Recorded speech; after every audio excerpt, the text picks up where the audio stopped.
बिस्मिल्लाहिर्रहमानिर्रहीम, अस्सलाम वालेकुम। प्रोग्राम एक पाकिस्तान के साथ मैं हूं ज़ौक अहमद। नाज़रीन, Pakistan versus India Asia cup 2025 का फाइनल और पाकिस्तान की बैटिंग लाइनअप ने जो स्टार्ट लिया, उसके बाद ऐसा लगा कि पाकिस्तान शायद जो है वो एक बड़ा टोटल देने में कामयाब हो जाएगा। जब इंडिया ने टॉस जीता और पहले बॉलिंग का फैसला किया तो वहां पर यह लगा कि ड्यू फैक्टर पाकिस्तान को दूसरी इनिंग्स में मुतासर कर सकता है, लेकिन अब आपको खुशखबरी यह सुनाए कि शुभमन गिल आउट हो चुके हैं और 20 पर 3 खिलाड़ी आउट हो चुके हैं भारत के।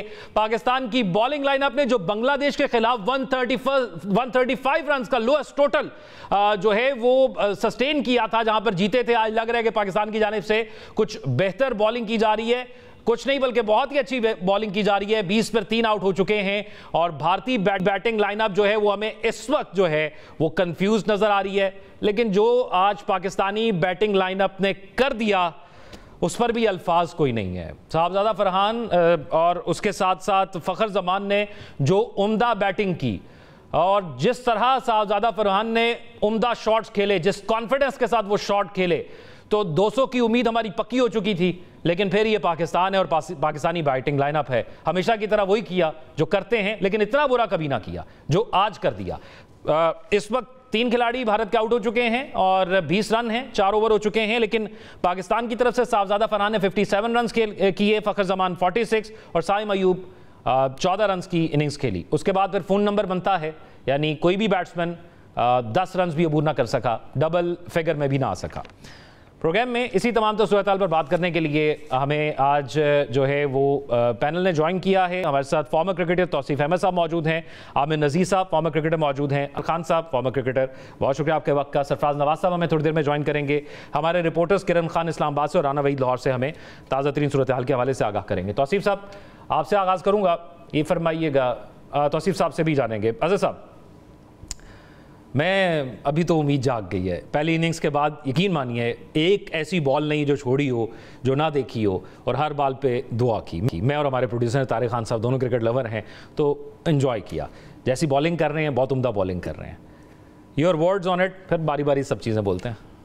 देखिए, पाकिस्तान की टीम जब टॉस हारी ना, तो एक चीज़ तो बिल्कुल आया थी कि जो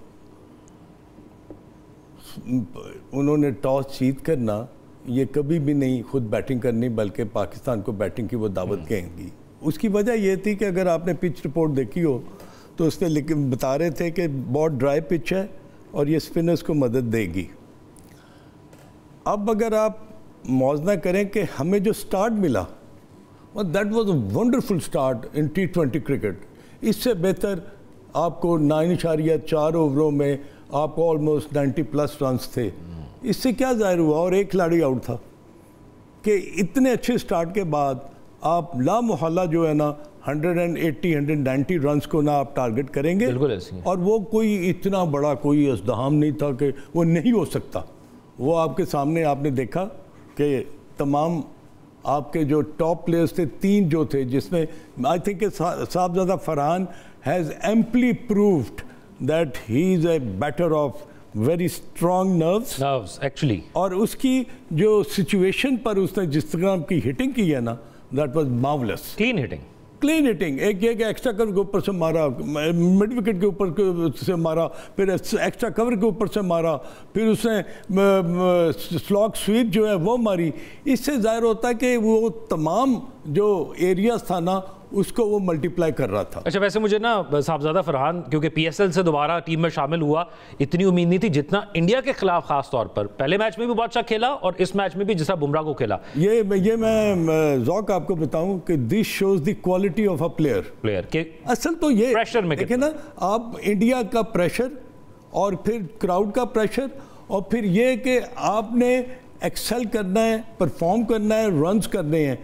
तो ऐसे खिलाड़ी जब इस तरह की इनिंग खेले ना, तो उनका जो माइंड और बॉडी का जो कोऑर्डिनेशन होता है ना, वो बहुत आगे चलता है। ठीक है, तौसीफ अहमद साहब ने भी ज्वाइन कर लिया। तौसीफ साहब, बात करते हैं पाकिस्तान की बैटिंग की, लेकिन ज़रा बॉलिंग की बात पहले करते हैं। इस वक्त 3 खिलाड़ी आउट कर दिए हमने और 5वें ओवर का खेल जारी है, तो बड़ा ही एनर्जेटिक किस्म का पाकिस्तान का जो पेस बैटरी है वो लग रहा है। आपको दिखाई दे रहा है इनकी बॉडी लैंग्वेज से कि हाँ, अब ये मैच पाकिस्तान के हक में भरपूर तरीके से हो चुका है।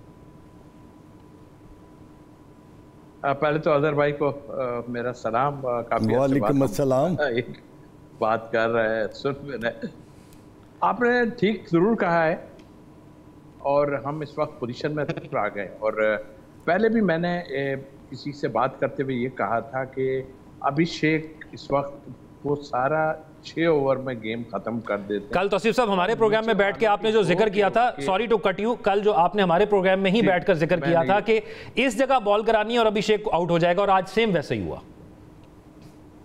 सर अब ये तो नहीं उसी जगह पड़ी, लेकिन मैं ये जरूर कहूंगा इन फॉर्म बैट्समैन पहले 6 ओवर को जिस तरह वो सारे मैचों में कैच कर रहा था वो हमें नजर आ रहा था। लेकिन क्रिकेट में हमेशा हुआ है, अदर भाई मौजूद है, कि एक फेलियर आता है किसी टीम का भी, और एक बैट्समैन जो बहुत ज़्यादा कर रहा होता है उसका एक फेलियर आता है, जिसका जिक्र मैंने कल किया था कि वो रन अगर ना करे तो इंडिया मुश्किल में फंस जाए। हालांकि उनकी बैटिंग लाइन बहुत तगड़ी है अभी भी, लेकिन जब प्रेशर पड़ता जाएगा तो बहुत मुश्किलात आएंगी। तो आई थिंक मेरा ख्याल है उनकी बैटिंग भी बहुत लोगों की नहीं आई। उनके सूर्या कुमार कप्तान है, वो पीछे भी खेले, उन्होंने कोई ऐसा हमें उन टच में नज़र नहीं आए।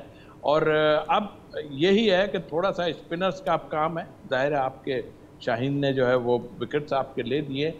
फिर अजहर भाई की बात कि हमने रन्स कम किए, इतने रन्स करने के बाद 30-35 रन्स के अंदर आपके 8-9 आउट हो जाना, ये पता नहीं कौन सी सेंसिबल इनिंग खेलते हैं, ये किस तरह की इनिंग खेलते हैं। आई मीन तो ये अगर 160-70 रन ये होते और आराम से हो सकते थे। मतलब आई मीन एक आदमी जिसका नाम कुलदीप है, आप उसी पे चांस लेके जा रहे हो, जो उनका मैच विनर बॉलर है, आप उसी पे सारा चांस दे रहे हो। क्या और बॉलर नहीं आएंगे आपके पास? मेरी तो हैरत होती है कि क्या इनके माइंड क्या कर रहा है। तो आई थिंक मेरा ख्याल है, आई होप कि जिस तरह है, लेकिन ये ज़रूर है कि उनको आपको आउट करना ही पड़ेगा, या फिर अगर विकेट नहीं भी थोड़े गिर रहे टाइम तक तो उनका एवरेज जो है थोड़ा बढ़ाना पड़ेगा। रन जैसे खुले उनको नहीं मिलने चाहिए। ठीक है, आमिर अजीज साहब, बैटिंग पर ज़रा तफसील बात करते हैं, लेकिन इस वक्त स्ट्रैटेजी क्या होनी चाहिए मौजूदा सिचुएशन के अंदर? फास्ट बॉलर्स बॉलिंग कर रहे हैं, स्पिनर्स आएंगे और स्पिनर्स के लिए विकेट हमें लग रहा है कि बॉल रुक के आ रहा है। बाउंस भी हमने देखा, फ़खर को भी 1-2 जगह लो बाउंस पे बॉल मिला, तो आपको क्या लग रहा है? सबसे पहले तौसीफ भाई अस्सलाम वालेकुम। तौसीफ भाई आप मुझे भूल गए, मैं भी बैठा हुआ था, अजहर भाई को आपने सलाम कर दिया, मुझे किया नहीं। अस्सलाम वालेकुम तौसीफ भाई। तौसीफ भाई कैसे हैं आप? भाई मुझे बहुत अच्छा, मैं काला रंग था, शायद मुझे लगता है मैं आपको नजर नहीं आया, थोड़ा कैमरे का प्रॉब्लम हो रहा था। बस ठीक है भाई कहीं सुना मैंने तो मैं शायद समझा, मैं माजरत खाऊं। नहीं, आप मेरे बड़े भाई हैं, बहुत ऐसे ना करें। अच्छा सर देखें, मैच सिचुएशन देखें, लास्ट जो हमें मैच खेला ना, ये ट्रू पाकिस्तानी, मैं कहता हूँ वी आर नंबर 1 टीम। लोग मेरा मजाक उड़ा रहे हैं कि तुम एक वाहद बंदे हो, तुम कह रहे हो जी पाकिस्तान नंबर 1 है। पाकिस्तान नंबर 1 क्यों है इस एशिया कप में? क्योंकि उसने जो लास्ट 2 मैचेस खेले हैं ना, एक अंगेज श्रीलंका, एक अंगेज बांग्लादेश, एक हमने चेज किया, एक हमने डिफेंड किया इस T20 में, इतने शॉर्ट पीरियड में। और जब आप 133 को आप रोकते हैं ना, वो बहुत बड़ा अचीवमेंट है। इतनी गर्मी, दुबई जैसा स्टेडियम फुल पैक हो, वहां पे गर्मी और शराब बूढ़ा पसीने से एक फास्ट बॉलर पूरा रनिंग जब करके आता है, एक्स्ट्रा प्रेशर के साथ आता है। Full credit goes to Shaheen Shah Afridi और हारिस रऊफ, जिस तरह उन्होंने बॉलिंग की। मैं जब ये टॉस जीता ना, तो मैंने कहा मैं खुश हुआ। वो इसलिए खुश हुआ कि वो इंडिया यहां पे गेम कर गया, तो वो समझ रहे थे कि हम इनको आगे आउट कर देंगे। इनको ये नहीं पता था कि पाकिस्तान की जो बॉलिंग है इस टाइम वो टॉप कर रही है, वो मैच आपको जिता के दे रही है, जिसका रिजल्ट आपको अभी 3 विकेटों से मिला। किसने आउट किए? हमारे पेसर ने आउट किए। यही चीज थी। बड़ा जो बैटिंग तो बाद में बात करेंगे, मगर इस अभी तक जो है ना पाकिस्तान टॉप पे। अगर हम फर्स्ट 10 ओवर्स में इसने एक आधा विकेट, इनका हार्दिक पांड्या नहीं है। हार्दिक पांड्या का ऐसा प्लेयर था जो नीचे रह के वो 30-40-50 मैच ले जाने वाला प्लेयर था। Most experience, most sensible cricketer था वो। उसके ना होने से रिंकू सिंह का इतना एक्सपीरियंस नहीं है पाकिस्तान के खिलाफ। पहला मैच वो पाकिस्तान के खिलाफ, ये बहुत बड़ा गेम है। 41 ईयर के बाद ये पाकिस्तान, ये एशिया की जंग हो रही है, पहली मरतबा इंडिया पाकिस्तान का फाइनल होने जा रहा है। भारत अभी ऑन टॉप है। फर्स्ट 10 ओवर्स में आपको पता चल जाएगा पाकिस्तान जीत रहा है या हार रहा है, वो पता है। इसमें हमें यहाँ पे रन भी रोकने हैं और हमने विकेटें भी लेनी है। मैं तौसीफ साहब एक चीज़ आपसे जानना चाहूँगा, क्योंकि जिस सिचुएशन के अंदर हम हैं, लेकिन अभी इनिंग्स बिल्ड हो जाती है इंडिया की जानिब से, तो हमें पता है कि वो उन्होंने आज एक एक्स्ट्रा बैट्समैन भी खिलाया है, तो वो एक मैच विनिंग कोई भी इनिंग खेल सकता है, उनके बैट्समैन ऐसे हैं। तो यहाँ पर ज़्यादा ज़रूरी क्या है? हमने अटैक किया, हमने देखा शाहीन ने आज ज़्यादा पेस से बॉल की, फ़हीम ने अच्छी बॉल की, यहाँ पर ज़्यादा ज़रूरी क्या है कि अटैकिंग क्रिकेट खेली जाए या फिर उनको महदूद किया जाए कि वो स्कोर ना ले सकें, विकेट खुद ही दे देंगे? देखें, महदूद करना तो लाजिम होता है ना। जाहिर है आप ऐसी बॉलिंग करेंगे जिसमें रन्स नहीं बनेंगे, तो ये इतने स्कोर में, देखिए वो टीम डिफरेंट टीम है, ये श्रीलंका या बांग्लादेश टाइप की टीम नहीं है जो फंस जाएगी। ये फंसी जब ही सकते हैं, इनके ऊपर एवरेज बढ़ता जाएगा और वक्फे से इनकी विकेट्स गिरेंगे। बिल्कुल बहुत अच्छी, लेकिन इनके पास बैटिंग लाइन काफ़ी बड़ी है, आपने खुद भी बताया कि बैटिंग लाइन है, तो इनको अब स्पिनर्स का काम ज़्यादा है। फास्ट बॉलर ने जो आपको ब्रेक थ्रू दे दी है अपनी जगह, लेकिन इनकी बैटिंग काफ़ी लंबी बैटिंग है और मुश्किलात तो डेफिनेटली है, लेकिन सिर्फ एक ही हो सकता है कि आप इनकी विकेट्स लेंगे तो ये रन्स बच सकते हैं, वरना ये रन्स ऐसे नहीं बचेंगे। इनको ठीक है, वो आराम से अगर लेके जाएंगे तो अगर 7-8 का भी एवरेज बनता है ना, तो उनके लिए मुश्किलात नहीं होंगी इतनी। तो उस लिहाज से मैं समझता हूँ कि विकेट्स 1-2 विकेट्स और जल्दी गिरे तो फिर वो और अंडर प्रेशर आ सकते हैं। अजहर खान साहब, अब सिचुएशन ये है कि 3 बॉलर हमने शाहीन के ओवर करवा लिए हैं और 3 ओवर हमने करवा लिए हैं फ़हीम के। तो आपको लग रहा है कि पहले 6 ओवर्स हमने बॉलिंग चेंज नहीं किया, स्ट्रैटेजी ठीक है, हालांकि दोनों को बॉल अच्छा जा रहा था, आपको नहीं लगता 1-2 ओवर उनके रख लेने चाहिए था? नहीं, मेरा ख्याल है कि जो शाहीन के ना, ये कॉरेस्पॉन्ड किया है पिछले मैच से। आप देखें कि बहुत कम होता है कि शाहीन अपने जो है ना वो यकब बाद दीगरे 3 ओवर जो है ना वो करें, मगर उन्हें क्यों करना पड़ा? जब आप 135 को डिफेंड कर रहे थे तो उस वक्त ज़रूरत ये थी कि आपने विकटें लेनी है। अगर आपने विकटें नहीं ली तो फिर आपके लिए ना रन रोकना जो बड़ा मुश्किल हो जाता है। इसी स्ट्रेटजी को कायम रखते हुए और कॉरेस्पॉन्ड करते हुए मेरा ख्याल है सलमान अली आगा ने ये सोचा कि let's have a third over from Shaheen Afridi only, कि अगर एक विकेट और उन्हें मिल जाती है उस वक्त तो उससे उनका पल्ला भारी हो जाता है। और प्रॉबली यही थिंकिंग थी जिसकी वजह से उनको वो 3 ओवर कराएं। हाँ, अब हारिस रऊफ की जो है ना 4 over, they are going to be of utmost importance. वो इसलिए कि is a wicket taker also, और वो 140-45 पर बॉल करता है, बाउंसर भी तेज़ मारता है। तो अब देखना है कि अगर इब्रार अहमद के साथ ये कॉरेस्पॉन्ड करते हैं और विकेट वहाँ पर निकलती है तो ये प्रेशर इंडिया पर बहुत बिल्ड कर जाएगा। क्योंकि मैं आपको बताऊं कि जो क्राउड है ना, उनके एक्सपेक्टेशंस यही है, ओ जी 140-60 तो हम आराम से कर लेंगे, but it is not going to happen like this. Actually जिस तरह की पिच रिपोर्ट हमने देखी और जिस तरह का हमें लगा कि ग्रास भी नहीं था पिच पे, और जिस तरह पाकिस्तानी ओपनर्स ने उस पर बैटिंग की, तो हमें भी ये था कि मिनिमम 170 तो होना चाहिए और 200 हमें लग रहा था हम अचीव करेंगे। हमें इंडियन जर्नलिस्ट चंद्रशेखर लोधरा ने भी ज्वाइन किया है, बहुत शुक्रिया आपके वक्त का। शेखर साहब, क्या उम्मीदें हैं आपकी अभी इस वक्त, क्योंकि हमें लग रहा था कि स्कोर हमारा कम है और शायद 1 साइडेड मैच ना हो जाए, लेकिन पाकिस्तान की पेस बैटरी ने मुश्किल बना दिया भारत के लिए। देखिए, इंडिया ने जैसे आपको रोक दिया, जिस तरह का स्टार्ट था 100 तक आप पहुंच गए थे, उसके बाद जो रोका, मुझे लगता है it's very difficult to defend that kind of total.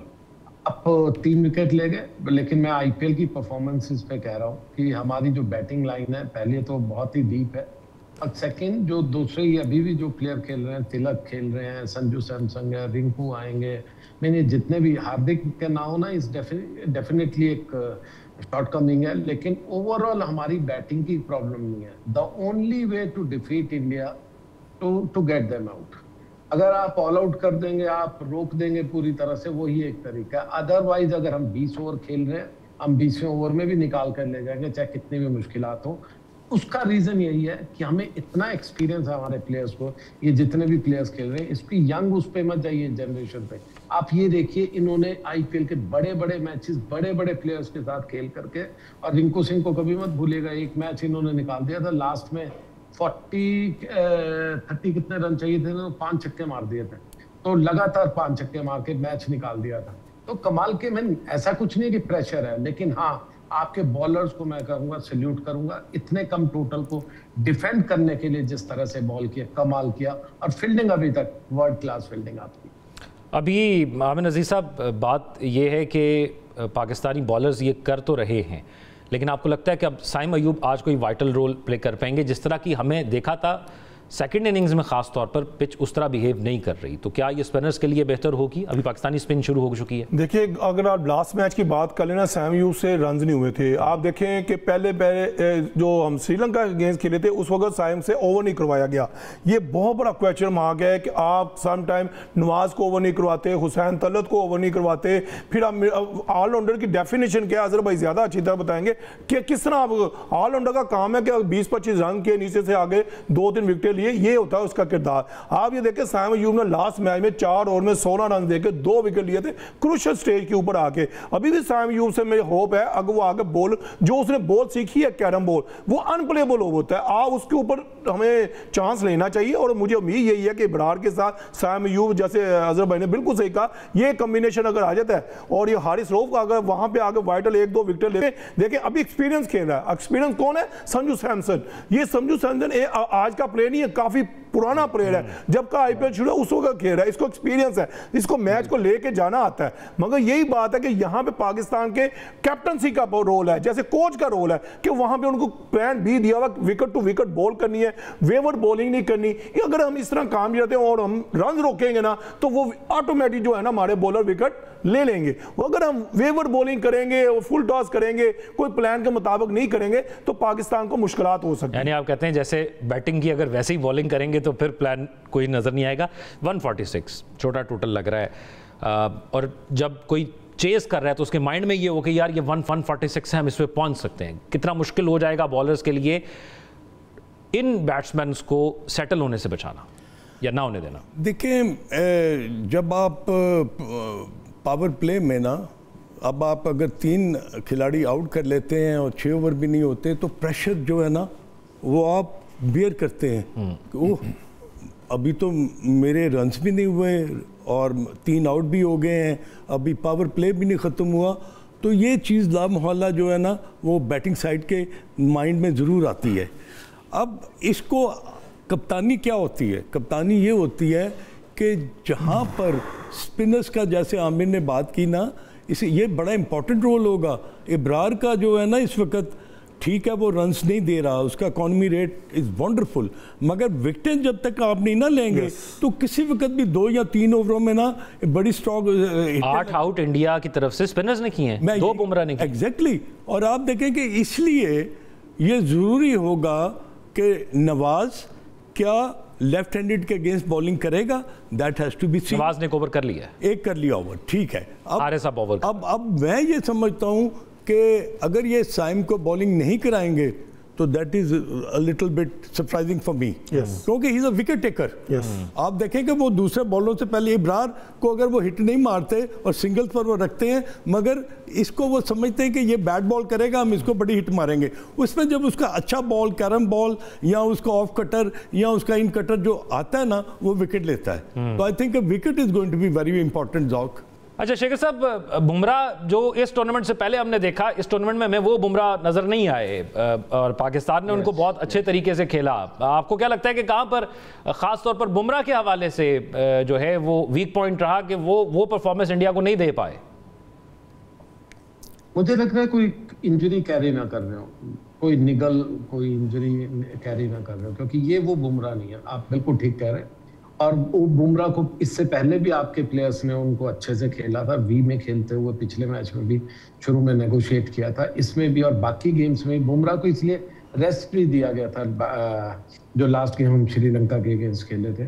तो I think he is not 100% fit, लेकिन वो उनके 100% होना ना होना फर्क नहीं, उनका जो प्रेशर है जो बाकी प्लेयर्स पे काम करता है, आज आपके प्लेयर्स को दाद देनी पड़ेगी कि उन्होंने उस प्रेशर को नहीं लिया, उनको भी अच्छा खेला, बाकी के प्लेयर्स को भी अच्छा खेला। सरप्राइजिंगली उन्होंने अटैक शिवम दुबे को नहीं किया। मुझे लग रहा था कि उसको अटैक करते तो बिल्कुल बिखर के रह जाता, क्योंकि वो हमारा सबसे कमजोर लिंक था। बट एनीवे, आपकी स्ट्रेटेजी जिस तरह की रही हो, लेकिन एक चीज जरूर है, आपने जो कहते हैं ना कुल्हाड़ी पे गिरती है पैर पे, और आपने पैर कुल्हाड़ी पे मारा। जिस तरह की बैटिंग बाद में की, बहुत ही शर्मनाक, मतलब कि शर्म आती है कि आप इतने अच्छे स्कोर्स को कैसे फेंक सकते हो। तो ये इनएक्सपीरियंस जो है, मैंने इसीलिए मैं कंपेयर, ये मैं कोई गलत नहीं कह रहा, लेकिन मैं कंपैरिजन इसलिए कर रहा हूँ कि इंडिया और आपकी बैटिंग में आपके प्लेयर्स को लैक ऑफ एक्सपीरियंस जो टॉप लेवल पे खेलते। लेकिन शेखर साहब यहाँ पर बात यह है कि जिस तरह की बैटिंग हमने आखिर में की, आप लोगों ने तो आगाज में कर दी, 3 आउट तो पहले ही हो गए 20 रन से पहले।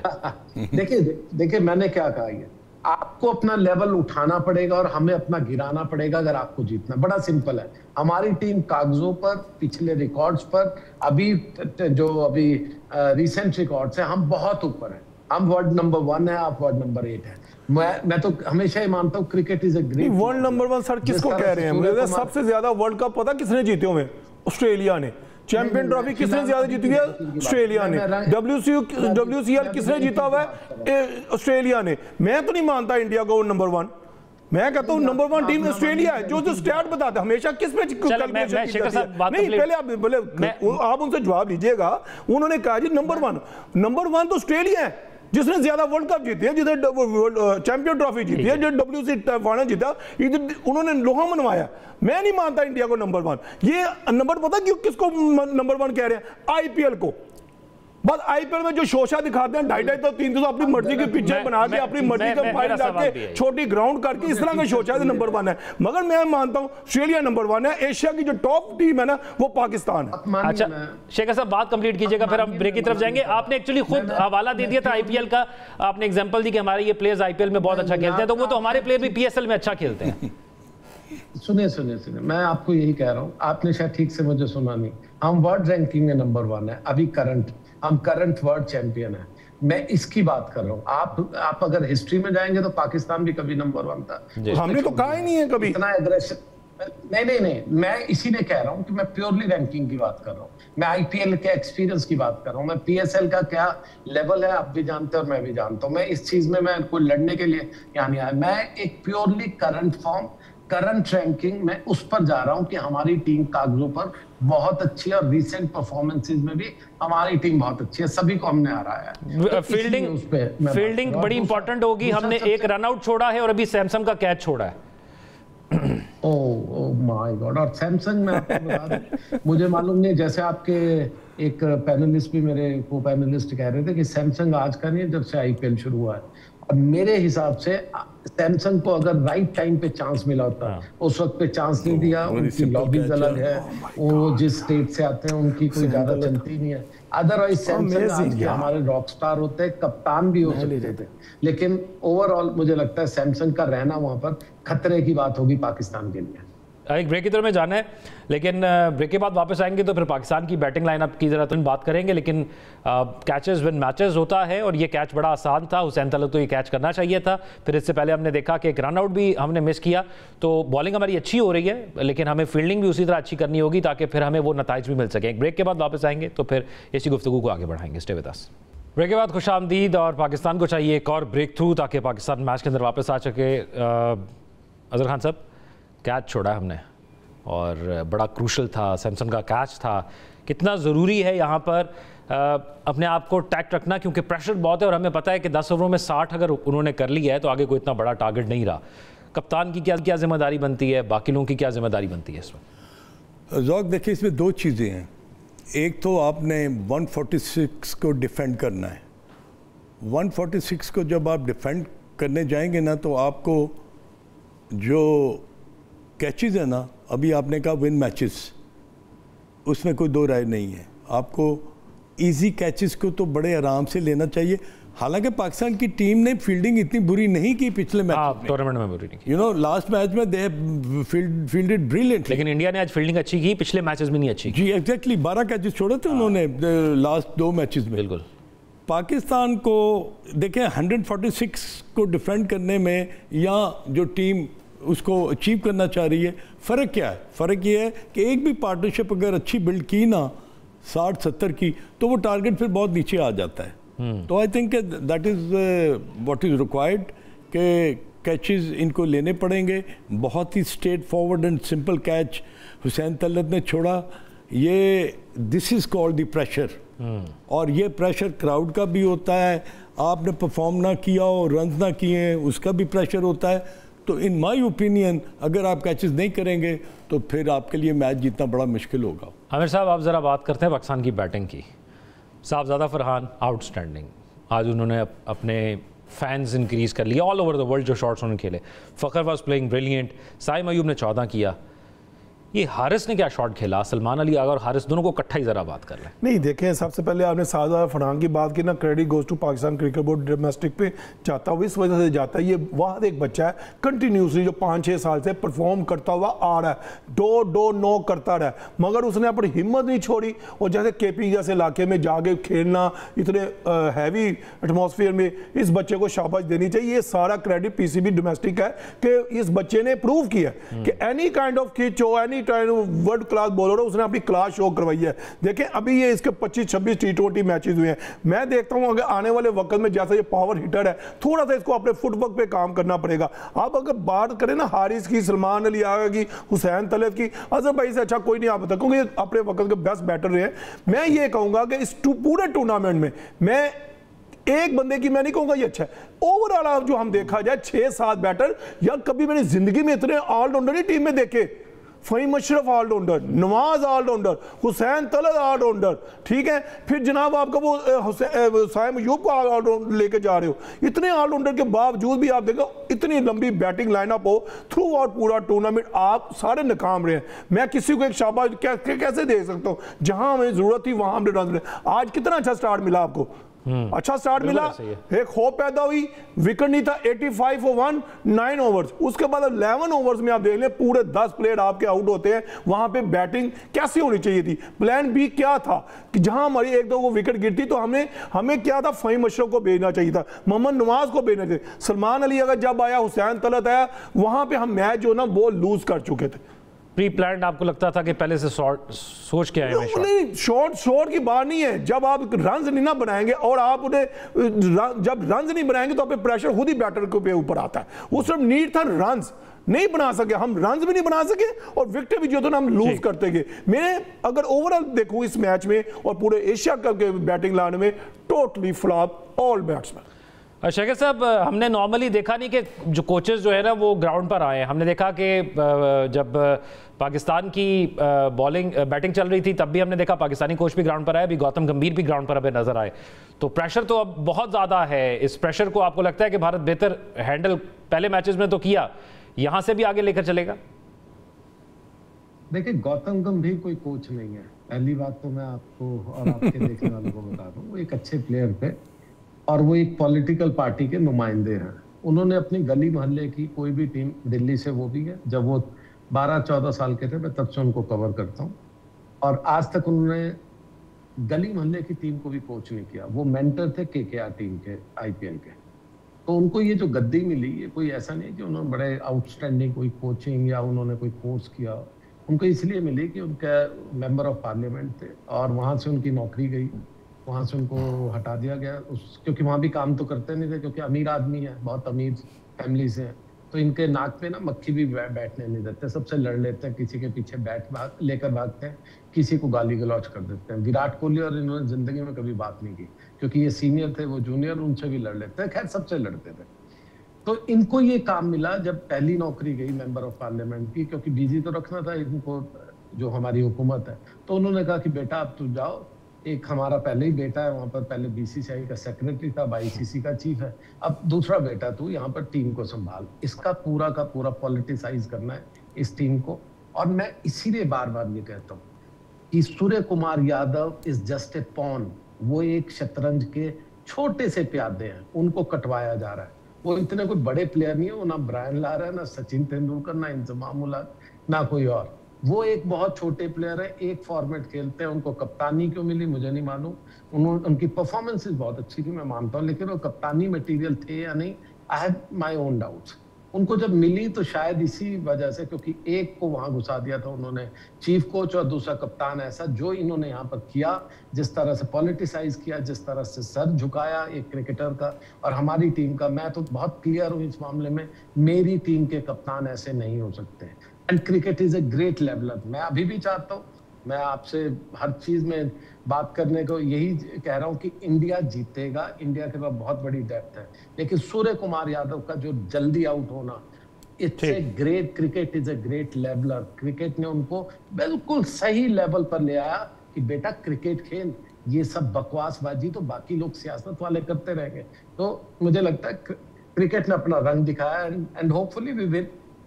अभी तक तो ये लग रहा है कि पाकिस्तान ने जब बैटिंग की तो हमें लगा कि 80-20 का मैच है, लेकिन पाकिस्तान की अब तक की बॉलिंग के मुताबिक हम 60-40 तक तो आ ही चुके हैं।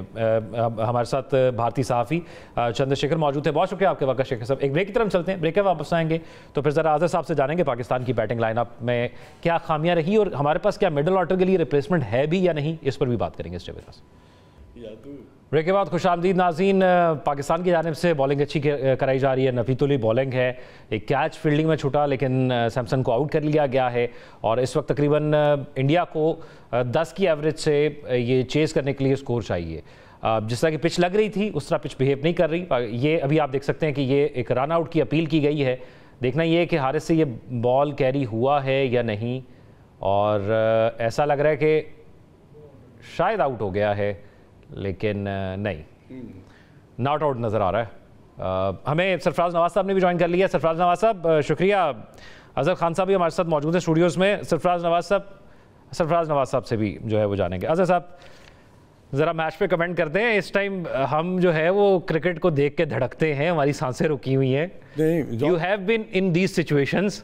नहीं, मैं ये कहूँगा कि मैच जो है ना 50-50 है। 50 आ गया, 80-20, 60-40 और अब 50-50। अब ये है कि देखें जिस तरह की बॉलिंग हो रही है ना, उसमें इब्रार ने एक ब्रेक थ्रू दिया, संजू सैमसन को आउट किया और उसके साथ ये कोशिश कर रहे हैं कि एक ओवर जो है वो शहनशाह अफरीदी का है और 3 ओवर जो है हारिस रऊफ के हैं। वो that is going to play a very pivotal role. उसमें वो मैच का मेक एंड ब्रेक जो है ना आपको वहाँ पर नज़र आ जाएगा। Let's talk about now. हमने साहबजादा फरहान पर बात की, फ़खर जमान पर बात की, साइम अयूब क्यों नहीं कर पा रहे? मेरी अपनी उनके बारे में पर्सनल राय है कि जो फास्ट ट्रैकिंग विकेट होती है, बॉल बल्ले पे आता है वो अच्छा खेलते हैं। यहाँ पे बॉल रुक रहा है और वो स्ट्रगल कर रहे हैं। जितने डक्स उन्होंने इकट्ठे कर लिए हैं ना, वो घर में अब अच्छा खासा उसका इंतजाम कर सकते। मेरा ख्याल है कि साइम का जो प्रॉब्लम मुझे नज़र आया है ना as a humble student of cricket, वो ये है कि ball which leaves him from off side the off stump, आज भी वही हुआ, उसमें वो उसकी ये टांग जो है ना सीधी चली जाती है and then he just hangs is bad. क्योंकि आज जो ऑफ साइड वो मारने गए उनके पास टाइम था कि उसको प्लेस कर सकते थे, फिर भी बुमराह को कैच दे दिया। मैं यही कहने वाला था कि आप देखें कि या तो वो कॉर्डमेंट हो रहे हैं या वो पॉइंट पर हो रहे हैं या वो थर्ड मैन पर हो रहे हैं। इसका मतलब है उनका बल्ला जो है ना वो full face of the bat से नहीं वो खेल रहे हैं, एंगल ऑफ द बैट के साथ खेल रहे हैं। यस, तो दैट इज द डिफरेंस कि एक अच्छा खिलाड़ी जो है ना वो फौरन अपनी इन प्रॉब्लम्स को ना रेक्टिफाई करता है। लेकिन साइम अयूब ने अपनी प्रेजेंस को जस्टिफाई, वर नॉट एक्सपेक्टिंग कि वो बॉलिंग इतनी अच्छी करेंगे, but he is bowling good. Right, आप बिल्कुल ठीक कह रहे हैं। और ये संजीदगी जाहिर करती है। वो टीम में इसलिए ही हैं कि बिकॉज वो जो बॉलिंग कर रहे हैं ना उसमें वो कैरम बॉल करते हैं, ऑफ कटर करते हैं, लेग ब्रेक करते हैं, ये तीनों वैरायटीज के साथ जो वो बॉल करते हैं ना, तो ये it makes a lot of difference. और जो बैटर है ना उसको ये पता नहीं चलता कि गेंद अंदर आना है या बाहर निकलना है। That is with the same with Ibrar Ahmad.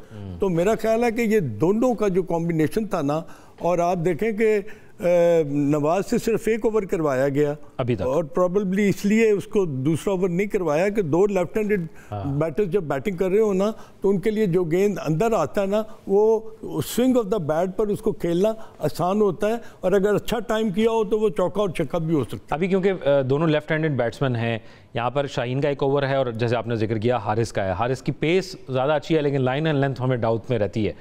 अब आपको क्या लगता है कि अगर हारिस, क्योंकि ज़्यादा ओवर्स अभी वही करवाएंगे, 3 ओवर उनके पड़े हुए हैं, क्या स्ट्रैटेजी हारिस की होनी चाहिए? क्या मिक्सअप होना चाहिए स्लो बॉल फास्ट बॉल का, या पेस और लाइन पर बस रखें? नहीं, देखें वेरिएशन किसको कहते हैं, क्योंकि लेफ्ट हैंडेड दोनों बैट्समैन हैं। वेरिएशन किसको कहते हैं? वेरिएशन उसको कहते हैं कि आप कटर का भी इस्तेमाल करें, आप बैक ऑफ हैंड भी बॉल करें, आप बाउंस भी करें और आप यॉर्कर भी करें। You know these are 3-4 different ball जो कि आपकी आर्मरी में होते हैं और वो आपको एज ए फास्ट बॉलर उसको इस्तेमाल करना है। अगर आप उसको इस्तेमाल नहीं करते तो देन वो आप प्रेडिक्टेबल हो जाते हैं। तो आपने प्रेडिक्टेबल नहीं होना। और अगर वैसे इंडियन बैट्समैन या उनकी स्ट्रैटेजी इस वक्त क्या होगी, क्योंकि स्कोर उस तरफ फ्लो से आ नहीं रहा और इधर से जहां वो शॉट खेलने जा रहे हैं वहां पे वो आउट भी हो रहे हैं, तो हारिस को 2 चौके भी पड़ गए। आपने बड़ी अच्छी बात की है कि जितना बॉल तेजी से बल्ले पर आएगा ना उतना ही तेज शॉट लगेगा, और इसी चीज को मद्देनजर रखते हुए तभी आपको बैक ऑफ हैंड जो है ना बॉल करना आना चाहिए, ताकि अगर आप 140 पे कर रहे हैं तो एकदम आप 120 या 115 पे करेंगे ना तो उसको टाइम करना मुश्किल होगा। तो दैट इज़ द रीज़न कि अभी अगर हारिस रऊफ जो है वो तेज़ बॉल करने की कोशिश अगर वो कर रहे हैं ना तो उनको थोड़ा सा ना ये सब्र करना चाहिए कि मैं बैक ऑफ द हैंड करूं या मैं कटर करूं, ताकि प्रिडिक्टेबल ना हो जाऊं मैं। और तिलक वर्मा जो है ना वो हारिस को ऑन द अप खेल रहे हैं, आगे बढ़कर 2 चौके भी मार दिए हैं, अभी भी जो है वो शॉट खेलने की कोशिश की है। बैटिंग मेजर कोलैप्स, साइम का आपने बता दिया, मोहम्मद हारिस के बारे में। आई थिंक मोहम्मद हारिस जो है ना is very lucky that he is playing for Pakistan, क्योंकि हमारे पास रिजवान ऑलरेडी है एक wicket keeper. Apart from that Rizwan को अभी पीछे छोड़ दें। अब आप देखें कि अगर आपके पास इतने अच्छे स्ट्रोक मेकिंग में हैं और फिर आप ये डिज़ायर कर रहे हैं कि जी मुझे ओपन भेजा जाए, मुझे नंबर 3 भेजा जाए, मैं सर्कल में सब चीज़ें आपको नहीं मिलती। अगर आप पाकिस्तान के लिए खेल रहे हैं ना तो ये कोई ग्रूमिंग यार्ड बैकयार्ड नहीं है। Exactly, this is a place where you have to perform. Yes, अगर आप परफॉर्म नहीं करते then you don't have a place in Pakistan team. This is my thinking. ये क्या बात हो गई कि जो पाकिस्तान की टीम में आप आकर आप बैटिंग सीखेंगे। Last 40 seconds, your prediction about the match के क्या होना चाहिए? I think it is still 50-50 और ये बड़ा एक्साइटिंग मैच होगा। और पाकिस्तान को इस चीज़ पर कायम रहने के लिए कि इस 50% को 100% पे करे, क्या चीज़ ज़रूरी है? I think Haris Rauf has to bowl outstandingly well. Haris पर जी बहुत सी उम्मीदें हैं। बहुत शुक्रिया, हमारे साथ अजहर खान सर मौजूद थे, साबिक क्रिकेटर, और दीगर हमारे पैनलिस्ट भी मौजूद थे। अब देखना ये है कि पाकिस्तान ये जो प्रेशर है इसको किस तरह कायम रखता है। कायम रखने की बुनियाद इसी वजह से है कि पाकिस्तान ने अभी तक अच्छी बॉलिंग की है। थोड़ा फील्डिंग को मज़ीद हमें बेहतर करना होगा, जिस तरह अभी एक रनआउट का चांस बना था, और मज़ीद क्विकली अगर हमारे विकेट कीपर हारिस जो है उसमें परफॉर्म करते तो बेहतर हो जाता। नाज़रीन, दुआएँ भी जारी हैं, मैच भी इसी तरह देखते रहेंगे और एक न्यूज़ आपको इस तरह अपडेट भी करता रहेगा। प्रोग्राम से फिल वक्त इतना ही, मुझे दीजिए इजाज़त, अल्लाह हाफ़िज़।